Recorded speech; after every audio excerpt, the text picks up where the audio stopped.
નમસ્કાર મિત્રો, સ્વાગત છે તમારું આપ સૌની સિયારી ચેનલ ગુજરાતી સાહિત્ય વિદ નિકુંજ યુટ્યુબ ચેનલમાં.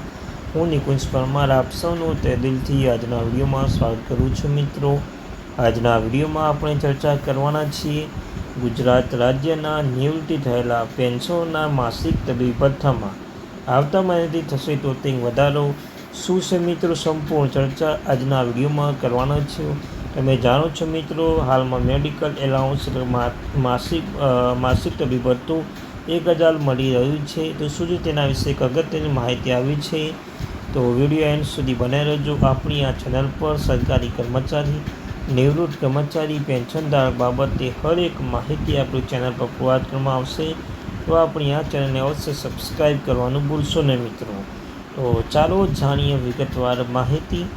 સૌપ્રથમ વાત કરીએ કે તબીબી ભથ્થું ફિક્સ મેડિકલ એલાઉન્સ એટલે કે એફએમએ શું છે. તો સરકારી કર્મચારી નિવૃત્ત થયા બાદ ઉંમર વધવાની સાથે તબીબી ખર્ચમાં પણ નોંધપાત્ર વધારો થાય છે. તો ખાસ કરીને એવા વિસ્તારમાં જ્યાં સેન્ટ્રલ ગવર્મેન્ટ હેલ્થ સ્કીમ SGHની સુવિધા ઉપલબ્ધ નથી, ત્યાં સરકાર નિવૃત્તિ પેન્શનોને નિયમિત દવા અને સામાન્ય તપાસ ખર્ચે પહોંચી વળવા માટે એફએમએ આપે છે. મિત્રો, એફએમએ એટલે ફિક્સ્ડ મેડિકલ એલાઉન્સ. જ્યાં મિત્રો જ્યાં સેવાઓ પહોંચી ન વળતી હોય ત્યાં સરકારશ્રી દ્વારા હાલમાં મેડિકલ એલાઉન્સ 1000 રૂપિયા નક્કી કરવામાં આવેલું છે મિત્રો.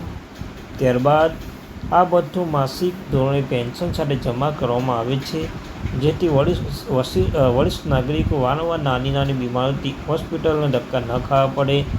એફએમએની વર્તમાન સ્થિતિ પડકારોની સ્થિતિને બિનસજ્જર વિસ્તારમાં રહેતા કેન્દ્ર સરકારના પેન્શનને મળતું તબીબી ભથ્થું 1000 મેડિકલ એલાઉન્સથી 3000 દર મહિને 1000 મળે છે મિત્રો. 1000થી લઈને 3000 હોય છે, પણ દર મહિને 1000 મેડિકલ એલાઉન્સ ભથ્થું મળી રહ્યું છે.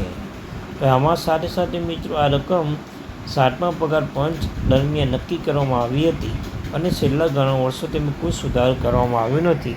તો તમે જાણો છો મિત્રો, ઘણા લાંબા સમય સુધી જે પેન્શનધારક મિત્રો જે રાહ જોઈ રહ્યા છે કે ફિક્સ પે મેડિકલ એલાઉન્સ, તમે એફએમએ મિત્રો મેડિકલ એલાઉન્સ જે તબીબી ભથ્થું દવાઓ માટે જે મેડિકલ એલાઉન્સ 1000 રૂપિયા મળે છે તેમાં વધારો કરવામાં આવે, પરંતુ આજ દિન સુધી કેન્દ્ર સરકારશ્રી દ્વારા કોઈ પણ અપડેટ આપવામાં આવી નથી. આજના સમયમાં તબીબી મોંઘવારી ચરમસીમામાં પહોંચી છે. સામાન્ય દવાઓ, વાર્ષિક તપાસણી, ક્લિનિક મુલાકાતો અથવા અનેક ખર્ચ ઘણો વધી ગયો છે. આ સંદર્ભે જૂનું ભથ્થું પેન્શન વાસ્તવિક જરૂરિયાત પૂર્ણ કરવા અસમર્થ સાબિત થઈ રહ્યું છે. તેમાં મિત્રો જેવી રજૂઆતો વિવિધ પેન્શન એસોસિએશન દ્વારા કરવામાં આવી છે. 8મા પગાર પંચ સમક્ષ પેન્શનની માગણીઓ. 8મો પગાર પંચ રચના બાદ કર્મચારી પેન્શન સંગઠન NCJCMના સરકાર સમક્ષ પેન્શન સુધારા ભથ્થા વધારવા માટે વિસ્તૃત મેમોરેન્ડમ રજૂ કર્યા છે. 8 pay commission what is the pay scam as merger why do employees pension fixed medical allowance set the increase from 1/1/2026 by તબીબી ભથ્થા અંગે મુખ્ય માગણી નીચે મુજબ છે. તો ભથ્થાનો સીધો વધારો નિવૃત્તિ કર્મચારીનો સૌથી મોટો માગ માસિક તબીબી ભથ્થામાં 1000 વધીને પેન્શનર્સને 1000 મેડિકલ એલાઉન્સ લિસ્ટ 3000 કરવામાં આવે.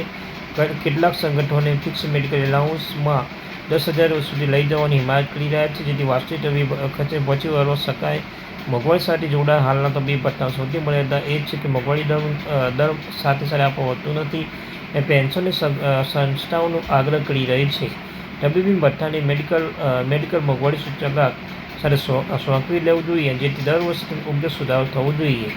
સંસદીય સમિતિનું સમર્થન. પેન્શન તબીબી ભથ્થાની પ્રશ્ન માત્ર કર્મચારીની માંગ તરીકે જોવામાં આવતું નથી, પણ વરિષ્ઠ નાગરિકો સામાજિક સુરક્ષા સાથે જોડવામાં આવે છે. આ 1000 મેડિકલ એલાઉન્સમાં 1000થી લઈને 3000 સ્પષ્ટ કરવામાં આવે છે. સંસદીય સમિતિ પણ સ્વીકાર્યું છે કે આજના સમયમાં 1000 રકમ પૂરતી છે, તેમાં તાત્કાલિક સુધારો થવો જોઈએ. 8મો પગાર પંચ નિવૃત્તિ પેન્શનરો અન્ય લાભો. તબીબી ભથ્થા ઉપરાંત 8મો પગાર પંચ પેન્શનની માસિક પેન્શન અને અન્ય સુવિધાઓ પર મોટો વધારો થઈ શકે છે. આમાં મિત્રો તમે કહ્યું તેમ 9000થી વધીને 20,500થી વધુ થઈ શકે છે, પણ નાણાકીય સુરક્ષા પેન્શનની મોંઘવારી સમયમાં તેમાં સ્વાસ્થ્ય અને જીવન નિર્વાહ પાછળ વધુ આત્મવિશ્વાસપૂર્વક ખર્ચ કરવાની તક આપે છે મિત્રો. તો આ અત્યારની મહત્વપૂર્ણ અપડેટ.